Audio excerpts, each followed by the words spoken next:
For most of human history, fire was something you ran from. If you were an early human standing on the African savanna a million years ago, and you saw fire, your body did exactly what every other animal's body did.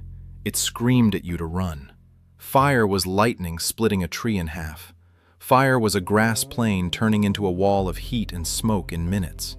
Fire was the thing that swallowed forests, scattered herds, and left behind nothing but black ground and silence. Every creature on earth feared it. Antelope bolted from it. Lions bolted from it. Birds scattered into the sky. And for millions of years, our ancestors ran from it too. And yet, out of every animal that has ever lived, exactly one species looked at fire and instead of running, walked toward it. Us. No other animal ever tamed fire. Not chimps, not dolphins, not elephants, not crows. None of the clever animals we love to brag about. Just one strange, upright ape decided that the single most terrifying force in nature was something worth keeping. And that one decision may have done something nobody alive at the time could possibly have understood. It may have built the human brain. And the wild part is, those first humans almost certainly could not even make fire. Not at the start. For a long stretch of our history, fire was something you found, not something you created. A lightning strike, a smoldering tree after a wildfire swept through. Our ancestors likely learned to capture it, carry a glowing branch back to camp, and then guard that single flame with their lives, feeding it, sheltering it from the rain, never letting it die. Because if it went out, they had no way to bring it back. Imagine that.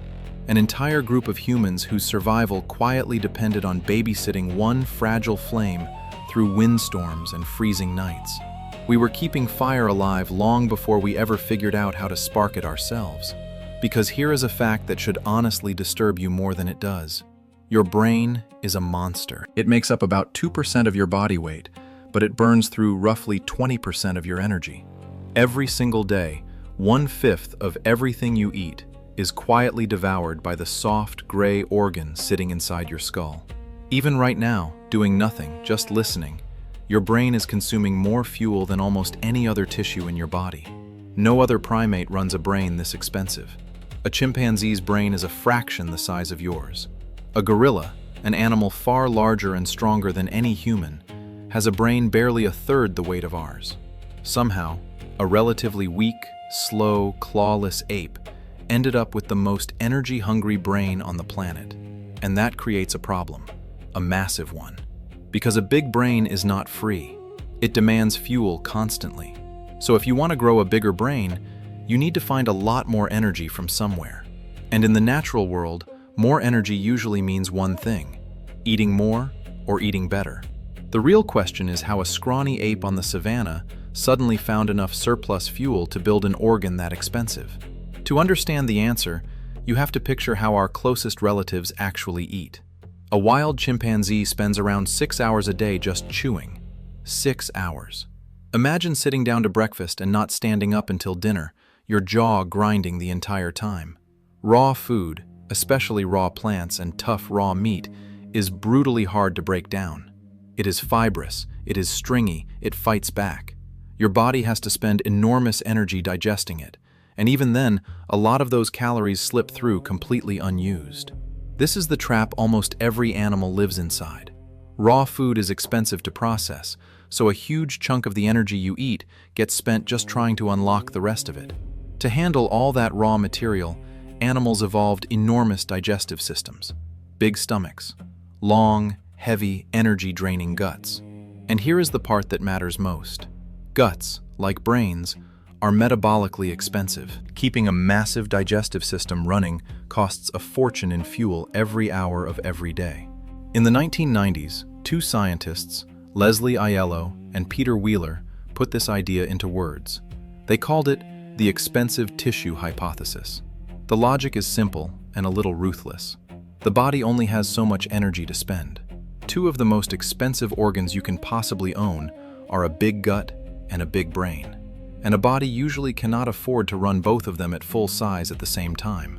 So, if you want one of them to grow, the other one has to shrink. Which raises the strangest question in this entire story. How do you shrink your gut without starving to death?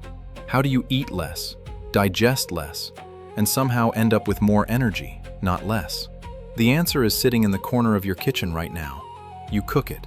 This is the heart of an idea championed by a Harvard primatologist named Richard Wrangham. He argued that cooking was not just a nice little upgrade somewhere in human history. It was the upgrade. Because cooking does something almost magical to food. When you apply heat, you are essentially starting digestion outside of the body. Heat breaks down tough fibers. It unravels proteins. It turns hard, resistant starches into soft, easy fuel. A raw potato is nearly impossible for your body to use. A cooked one is a flood of calories. Cooking, in other words, is pre-digestion. You are letting the fire do the work that your stomach would otherwise have to do. And that one trick changes everything. Suddenly, food that used to take 6 hours of chewing could be eaten in minutes. Food that used to slip through your system half-wasted now gave up nearly all of its energy. Meat became safer, softer, and richer. Plants became gentler and far more nutritious. For the first time in the history of life, an animal was getting dramatically more fuel out of the exact same food simply by holding it over a flame. And fire did something else too, something just as important. It made food safe. Heat kills the bacteria and parasites that lurk inside raw meat. It breaks down natural poisons hiding in certain plants and roots, turning things that were toxic or inedible into an actual meal. Whole categories of food that could have killed our ancestors raw suddenly became not just survivable, but valuable. Fire was not only unlocking more calories from what we already ate, it was quietly expanding the entire menu of what a human being could put in its mouth without dying. And once that happened, the body no longer needed that gigantic, expensive gut. Over countless generations, our digestive systems began to shrink. Our jaws got smaller. Our teeth got smaller. The whole heavy machinery built for grinding raw material started quietly powering down. And all of that freed up energy had to go somewhere. It went to the brain. But raw energy was not the only thing cooking handed us. It also gave back something we had never had before: free time. Remember those 6 hours a day a chimp spends just chewing? Cooking collapsed that down to a fraction of it. Soft, pre-broken down food could be eaten quickly, which meant our ancestors suddenly had long stretches of their day that were no longer swallowed up by the slow, exhausting act of grinding raw material between their teeth. And a creature with spare time and a growing brain is a genuinely dangerous thing. Those reclaimed hours could now be poured into making better tools, exploring new land, planning ahead, cooperating, and slowly spinning the first fragile threads of culture. Fire did not just feed the brain. It freed the schedule that brain needed to become something more. This sounds like a nice story, but the bodies tell it too. When you trace our ancestors backward, you hit a turning point around a creature called Homo erectus, appearing roughly 2 million years ago. And Homo erectus is strange. Its teeth got smaller, its jaw got weaker, its gut shrank, its body got taller and leaner, and its brain ballooned. Smaller teeth, smaller gut, bigger brain, all arriving together in the same creature at the same time. Which is exactly the pattern you would expect from an animal that had started eating food already partly broken down before it ever reached the mouth. Scientists have even tested the core of this idea directly. A Harvard researcher named Rachel Carmody ran experiments feeding mice the very same food in 2 versions, one raw and one cooked. The animals eating the cooked version pulled noticeably more energy out of it and gained more weight even though it was the identical meat and the identical starch. Cooking measurably hands you more calories from less food. The fire really does do part of the digesting for you before you ever swallow a bite, and your body simply collects the difference. And if you doubt how dependent we became on this, look at what happens to modern humans who try to live on raw food alone. Studies of strict raw food dieters have found something telling. Even with blenders, even with modern produce far richer and softer than anything ancient humans ever had, many of them struggle just to maintain a healthy body weight. A significant number of women on long-term raw diets stop menstruating entirely, which is a signal the body sends when it simply is not getting enough energy to spare. Think about that for a second. With all of our technology, we still cannot comfortably run a human body on raw food. We are not built for it anymore. Somewhere along the way, we quietly became the only animal on Earth that depends on cooking to survive. We did not just learn to use fire, we evolved to need it. But here is where the story gets even stranger. Because fire did not only change what we ate, it changed something far more surprising than that. It changed time itself. For nearly every animal, the day ends when the sun goes down. Darkness means danger. In the ancient world, night was when predators hunted, when you could not see what was creeping toward you through the grass, when the only safe option was to stay completely still, stay silent, and wait for morning. Night was dead time, wasted time, time spent simply trying not to die. Fire shattered that. A fire pushes back the dark. It throws heat against the cold. It holds predators at the very edge of the light, just beyond reach of the glow. And suddenly, for the first time, our ancestors had something no animal had ever owned before. Extra hours. Hours of safety after sunset. Hours where you were not hiding, were not running, were not lying awake waiting to be eaten. So what do you do with those hours? You sit. You stay warm. You look at the faces around you, and you start to talk. Anthropologists believe the campfire became the first true social space in all of human history. Around those flames in the stolen hours after dark, something extraordinary slowly took shape. People told stories. They passed down knowledge. They argued and joked and mourned and planned and dreamed out loud. The fire did not only cook the food that grew the brain, it created the stage where that brain finally learned to use language, imagination, and culture. Picture it. A small band of early humans gathered in a tight circle, faces glowing orange, the dark pressing in from every side. One of them is speaking. The others are listening. Outside that ring of light, the old world of fear and silence still exists, exactly as it always has. But inside it, something brand new is being born. A species that tells stories, a species that remembers, a species that sits in the dark and wonders why. That is who we became around the fire. And maybe that is why, even now, thousands of years later, a campfire still does something to us that is hard to explain. Why we go quiet and calm when we stare into the flames. Why a fire pit at night still pulls people into a circle and keeps them talking for hours. That pull is ancient. You are running emotional software written beside fires that burned out tens of thousands of years before you were ever born. But every gift like this one comes with a cost. Because we did not just adapt to fire, we surrendered to it.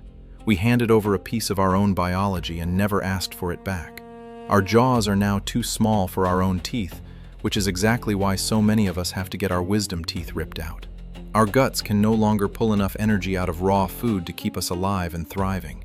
We permanently outsourced part of our own digestion to an open flame, and there is no taking it back.